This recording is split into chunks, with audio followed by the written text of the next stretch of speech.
Nicolas Philibert, bienvenue sur clap.ch.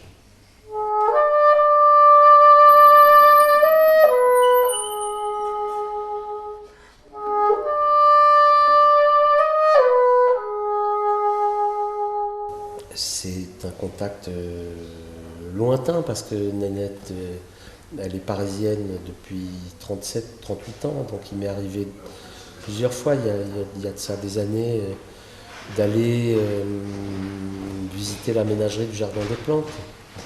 Et donc voilà, c'est un personnage que les Parisiens connaissent souvent. Je ne pourrais pas vous dire la première fois que je l'ai vu. En tout cas, il y a un an, je suis retourné dans cet endroit, un peu comme ça, sans idée préconçue. Et j'avais ce jour-là pas mal de temps devant moi, donc je suis resté une heure et demie à regarder Nénette, les autres orang-outans, et à écouter ce que racontent les gens.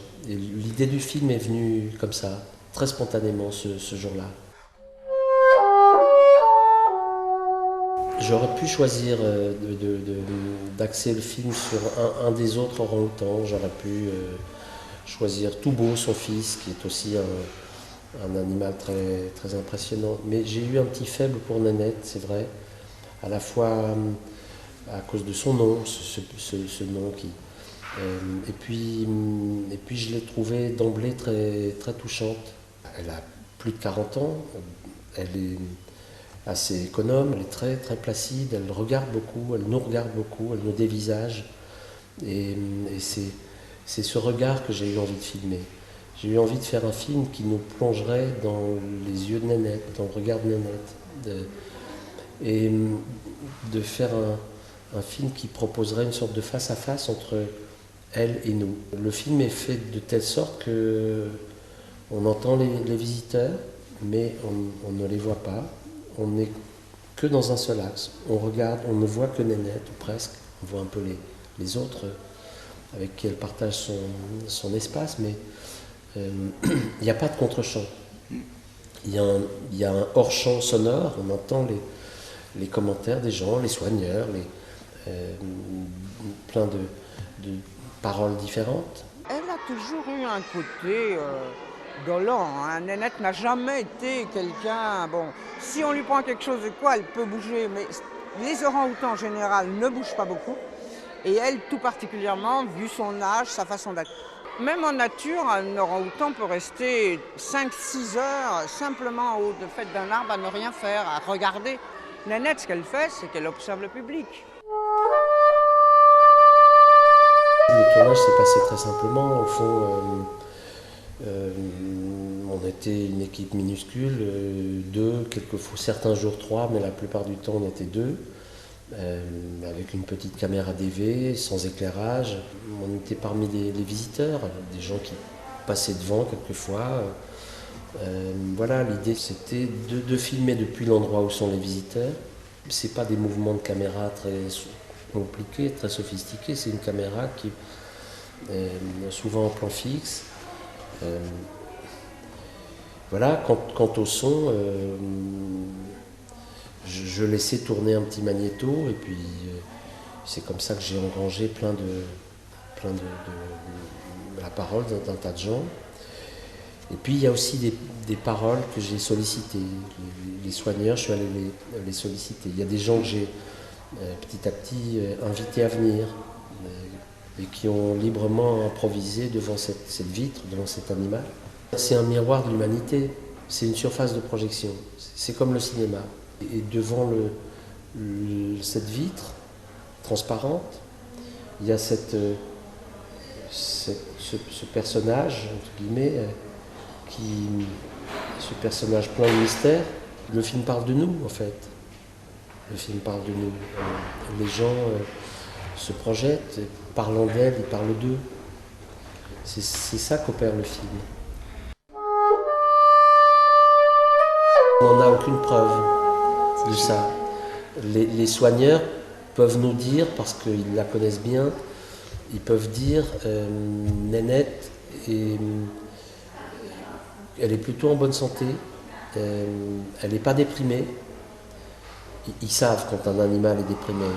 Et d'ailleurs, ils m'ont raconté que il y a plusieurs années, la ménagerie a fermé, la singerie, l'espace des singes a fermé pour des travaux pendant plusieurs semaines. Et là, les animaux ont commencé à déprimer, en fait. À partir du moment où les visiteurs ne pouvaient plus venir. Vous voyez, c'est assez curieux quand même. Hein. Et voilà, donc est-elle triste? Est-ce qu'elle est triste? Est-ce qu'elle s'ennuie? On a tendance à penser ça parce qu'elle est dans un espace un peu confiné, elle n'est pas en liberté, elle n'est pas dans la nature, etc. Mais en réalité, c'est plus compliqué parce qu'aujourd'hui, les zoos sont c'est à la fois des lieux un peu tristes, évidemment, c'est la captivité, c'est tout ça, c'est l'emprisonnement, l'enfermement. Mais aujourd'hui, pour les orang-outans, c'est presque des lieux, des abris.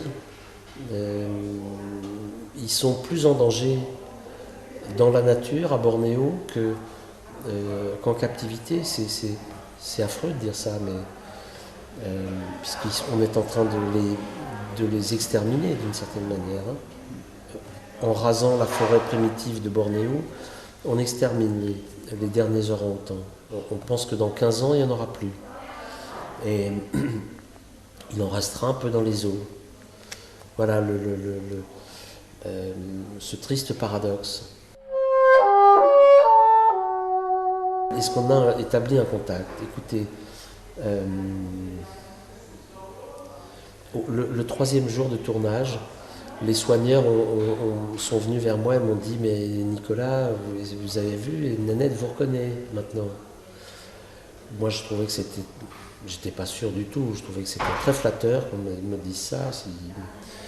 Mais j'ai fini par me rendre compte que oui, elle nous reconnaissait au bout de quelques jours.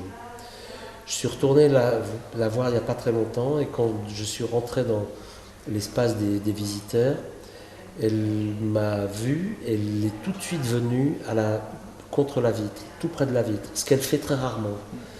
Et donc j'en ai conclu qu'elle m'avait identifié.